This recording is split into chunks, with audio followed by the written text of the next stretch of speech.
নবীর উম্মত। উম্মত শব্দের অর্থ আগে কর, নবীর হাদিস পড়। থাকে যদি জাহান্নামের ডর, থাকে যদি জাহান্নামের ডর, নবীর হাদিস পড়। থাকে যদি জাহান্নামের ডর।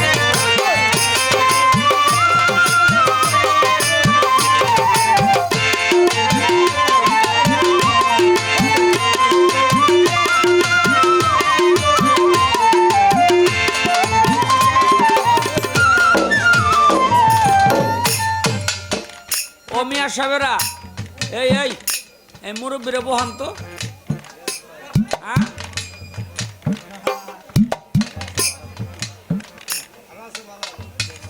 মুতবো মুতবো।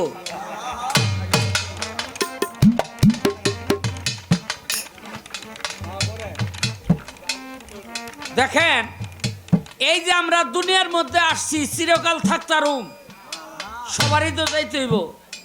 তাইলে মিয়া সাহেব একটা কথা শুনেন, রাগ করেন না আমার উপরে। মাযহাব হইল চারটা: ইমাম মালিকি, ইমাম হাম্বলি, ইমাম শাফি, ইমাম হানাফি। এই যে বাংলাদেশের যারা মুসলমান, হানাফি মাযহাবের মুসলমান। আমাদের ইমামকে ইমাম আবু হানিফা, ইমাম আবু হানিফা। দেখেন, এই ইমাম আবু হানিফা বলছে, কি বলছে? আমি যখন মারা যাব, আমারে কবরের মধ্যে দিবা, যদি এরপরে আমার ঘরে কোনো নাতি নাতকুর হয়, তাইলে আমার কবরের মধ্যে ওই নাতি নাতকুর দিয়া প্রসাব করাইবা। প্রসাবের পানিগুলি যেন বাইয়া বাইয়া আমার শরীরের মধ্যে পড়ে। আপনারা তো অনেকেই এই কথা শোনার পর আমার মারতে আইবেন না। দেখেন, ভক্তরা কয় বাবা কেন? কয় এজন্য ইমাম হাসান, ইমাম হোসেন রাসূল করিম সাল্লাল্লাহু আলাইহি সাল্লামের গায়ের মধ্যে প্রসাব করত। এই যে ইমাম হাসান, ইমাম হোসেন প্রসাব করত, এইটাও সুন্নত। আমার জীবদ্দশায় নবীর এমন কোন সুন্নত নাই আমি পালন না করছি, কিন্তু এই সুন্নতটা আমি পালন করতে পারলাম না। কেন? আমার ছেলে মেয়ের ঘরে নাতি নাতকুরের মুখ আমি দেখলাম না। আমি জানি আমার ইন্তেকালের পর আমার ছেলে মেয়ের ঘরে নাতি নাতকুর হইতে পারে। যদি হয়, তাইলে আমার কবরের মধ্যে নিয়া ওই নাতি নাতকুর দিয়া প্রসাব করাইবা, বাইয়া বাইয়া যেন প্রসাবের পানিগুলি আমার গায়ের মধ্যে পড়ে। আমার রাসূলের ওই সুন্নতটা আমি পালন করিয়া। এটা কেন বলছে জানেন? নবীকে মহব্বত করতে হবে, মহব্বত।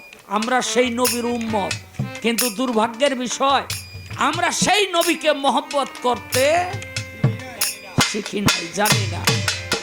বাবারে, আপনার জন্য আখিরাতের দিনে আপনার মা কাঁদবে না, আপনার বাবা কাঁদবে না, আপনার ভাই কাঁদবে না, আপনার বোন কাঁদবে না, আপনার স্ত্রী কাঁদবে না, আপনার ছেলে কাঁদবে না, আপনার মেয়ে কাঁদবে না। একমাত্র ব্যক্তি যিনি হলো আখেরি জামানার পয়গম্বর হযরত মুহাম্মদ সাল্লাল্লাহু আলাইহি সাল্লাম, সেই ব্যক্তি কাঁদবে।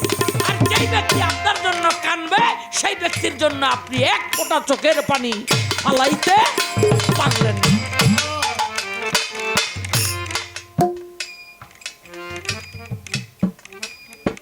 একটা হাদিসের কথা কয়ে যায়, মিলাই দেখবেন।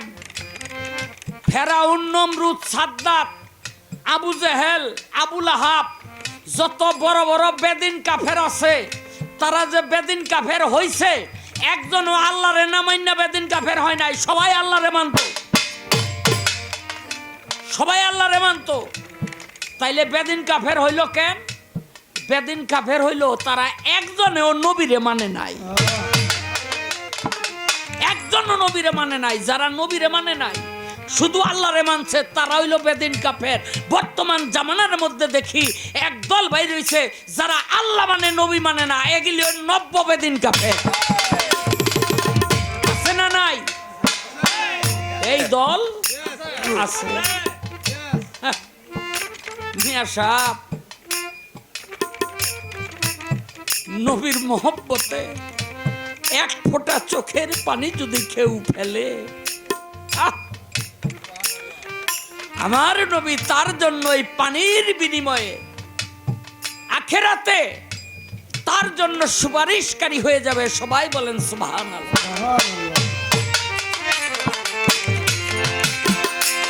ওরে নবীর মতে যাহার দ্বিমত সে কভু নয় নবীর উম্মত। নবীর মতে যাহার দ্বিমত সে কভু নয় নবীর উম্মত। উম্মত শব্দের অর্থ আগে কর, নবীর হাদিস পর। এ যদি জাহান্নামের থাকে,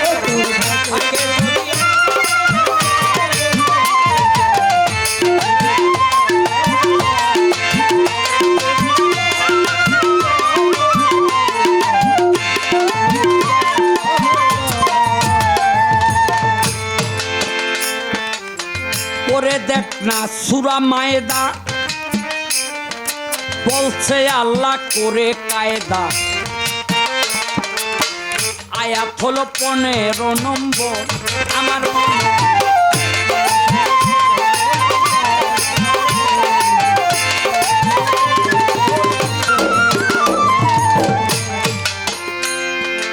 পরে দেখ না সূরা মায়েদা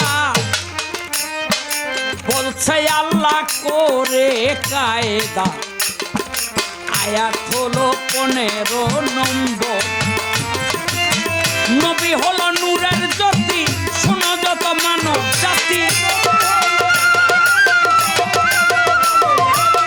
নবী হলো নূরের জ্যোতি, শোনো যত মানব জাতি।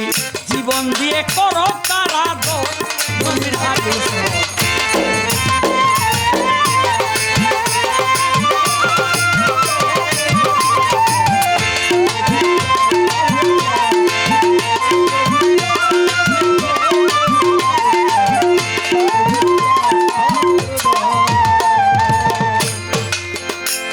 ওরে নবী নিয়া অপব্যাখ্যা যে করবে তার নাই রে রক্ষা। চরম শিক্ষা পাবে মরার পর। আমার মনে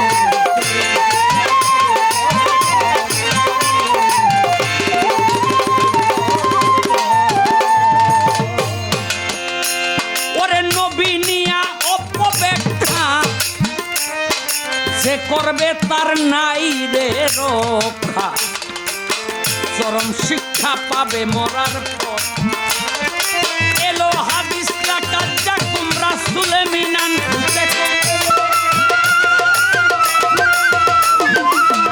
এলো হাদিস লাকাজ্জাকুম রাসূলে মিনান দেখুম। ওহাবীদের কাছে নাই খবর নবীর হাদিস।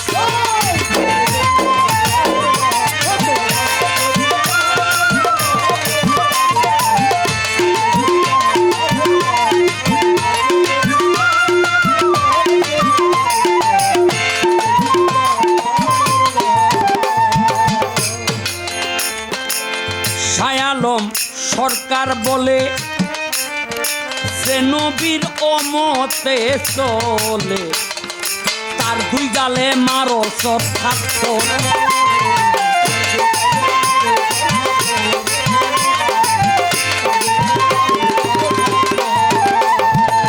শায়ালম সরকারে বলে যে নবীর অমতে চলে, তার দুই গালে মারো চর থাপ্পড়। ছিল আব্দুল্লাহ ইবনে উবাই